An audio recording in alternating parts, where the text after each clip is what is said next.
Fazer parte deste programa. É meu convidado o professor Santana Castilho. Boa tarde, Sr. Professor, muito obrigada. É oportuna esta greve, ouvimos os professores, ouvimos os alunos, falta ouvir os pais, mas fundamentalmente os alunos e os professores que até entendem a greve. Mas acha como professor que é oportuna, nesta altura de exames? É necessária, não é oportuna, porque já devia ter acontecido há muito tempo. Estou a brincar, obviamente, sim, não é? Mas, de facto, é absolutamente necessária. Parafraseando um conhecido político, se me perguntarem se eu concordo com esta greve, eu respondo sim. Se me perguntarem se havia maneiras de evitar, eu respondo havia. Se me perguntar, mas mesmo que não me pergunte, eu respondo-lhe se concordo com o Sr. Presidente da República e com 3 outros responsáveis políticos, sim, que falaram dos inconvenientes da greve, eu respondo não. Se me der a oportunidade, explico-lhe porquê. Faça o favor. Muito bem. As pessoas confundem os problemas do país e da educação com problemas corporativos. Sendo certo que defender os interesses de uma classe é legítimo, a questão que se põe aqui é uma questão de interesse nacional. Nós temos um governo que tem espalhado autêntico terror social. E temos um governo que há 2 anos em funções limpou do sistema 28.133 professores. Se me disser, como muita gente diz, mas então quantos portugueses se confrontam hoje com o desemprego e porquê os professores devem ter um tratamento especial? Eu respondo, os professores não pedem tratamento especial. Os professores estão, como outros portugueses estão, contra uma política que gera regressão, desemprego, diminuição da riqueza nacional e, como eu já referi, se pauta por autênticas agressões a valores básicos do convívio entre as pessoas. É este um dos motivos desta greve.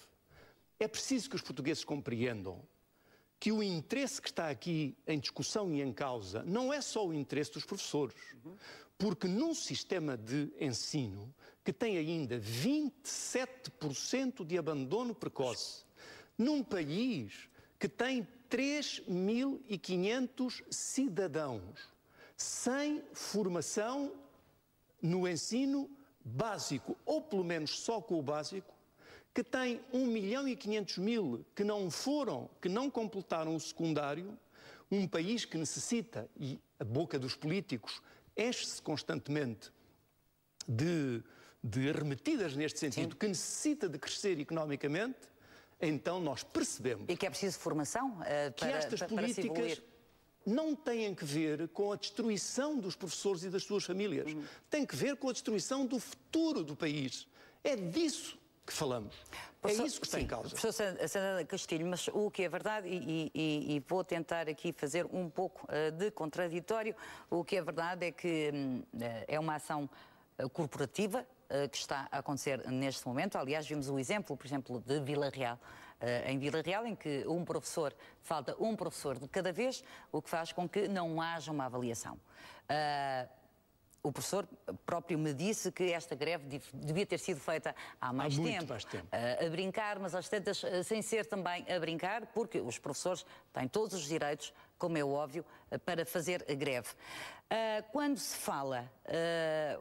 Eu andei, como é óbvio, à procura de elementos para esta nossa pequena entrevista e fala-se que nós temos um dos melhores rácios professor-aluno.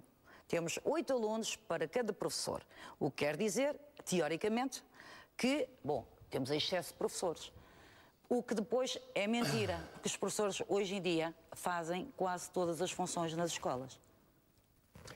Deixe-me, respondendo à sua pergunta, colocar aqui outras questões. Bom, o que a estatística diz, nós sabemos como é que se chegam aos elementos estatísticos.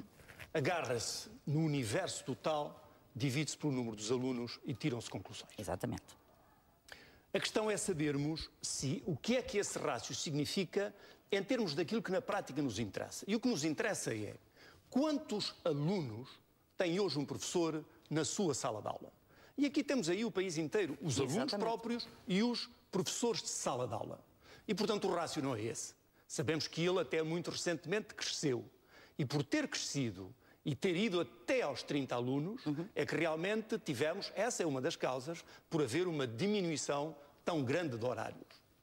Mas por falar da manipulação da opinião pública em termos de estatística, não é preciso recuar mais do que aqui nesta casa, na terça ou quarta-feira, se a memória não me falha, o Sr. Ministro da Educação, e falou-me há pouco do seu papel de contraditório, como eu gostaria que ele estivesse sentado naquela cadeira a discutir isto com quem tem os elementos. Exato. Bom, mas o Sr. Ministro, aqui nesta casa, disse no programa do jornalista Paulo Magalhães, uma série de mentiras crassas, mentiu despoderadamente ao país, como aliás tem feito muitas vezes. Por exemplo, ele disse, socorrendo-se de estatística, que tinha vinculado 600 professores. Não vinculou coisa nenhuma. Ele abriu vagas, 600 vagas, para um quadro de zona pedagógica, no mesmo dia em que fechou 12 mil vagas. E é este homem que vem dizer ao país que vinculou 600 pessoas. Mas mesmo essas 600 pessoas, em setembro, se tiverem... Agora não ficaram vinculadas coisa nenhuma. Isso provocará efeitos se arranjarem vagas em escolas, e isso só se vai verificar em setembro. E em setembro, tudo indica que, efetivamente, não vão ficar vinculadas. Ao contrário, algumas estão hoje contratadas e em setembro vão estar no desemprego. E o Sr. Ministro não disse aquilo que eu já referi. É que desde que ele entrou, foram 28 mil professores embora, desempregados. E não disse, porque isso passou de fininho. E o jornalista Paulo Magalhães não tem culpa, porque ele não pode dominar ao detalhe estes problemas, nem pode fazer o papel que um par do ministro pode fazer no contraditório. Mas o que ele não disse é que o problema da mobilidade especial é um problema que se refere aos chamados professores do quadro. Sim. Mas estão no sistema 13 mil e tal professores contratados, dos quais a esmagadora maioria vai estar no desemprego no próximo ano. Porque a mobilidade só se vai aplicar aos professores do quadro. Exatamente. Logo, os professores que permanentemente e todos os anos letivos estão em mobilidade já. Há 20 anos. Não é? Estão em mobilidade porque nunca sabem onde é que vão ser colocados, portanto, estão em mobilidade. Eu tenho repetido isto. Podem ir para o desemprego, claro, literalmente. Que sim, porque há aqui... repare, por exemplo, o Sr. Ministro, tentando manipular a opinião pública, tentou passar a ideia, sem se comprometer em definitivo. Aliás, eu tenho a informação de que na ronda negocial última, como é óbvio, não foi passado...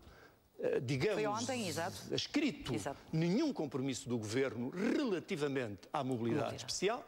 Ainda há pouco ouvi aqui o secretário de Estado de Casanova, enfim, naquilo que lhe é habitual, aquelas frases que não têm significado nenhum, dizer que os sindicatos não tinham apresentado propostas nenhumas. Mas, quer dizer, não são os sindicatos que têm que apresentar propostas. Os sindicatos disseram muito claramente, publicamente, o que é que os levaria a desconvocar a greve.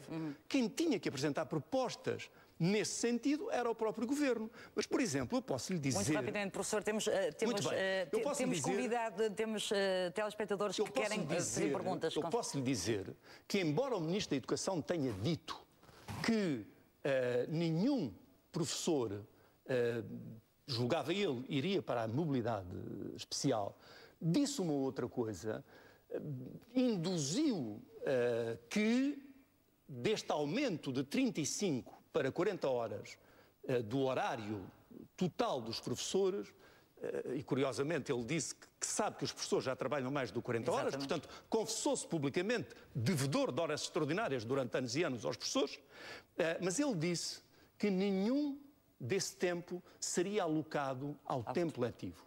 Eu estou em condições de dizer, e sei o que é que estou a dizer, os professores portugueses que não tomem isso como seguro, porque tenho boas informações de que em própria negociação esse tema foi levantado e não foi feito nenhum compromisso por parte do Governo. E atenção, que quando as leis saem, e no mesmo dia em que isto se negociava, o Conselho de Ministros aprovou a mobilidade especial, quando as leis saem, as leis sobrepõem-se à palavra do Ministro. E, sobretudo, a um Ministro que é Ministro de coisa nenhuma. Este Ministro não é Ministro da Educação, seguramente, e não é Ministro de nada. É um factotum de um poder financeiro que apenas tem uma visão para o país. Economicista. Cortar no dinheiro, seja como for, custe o que custar.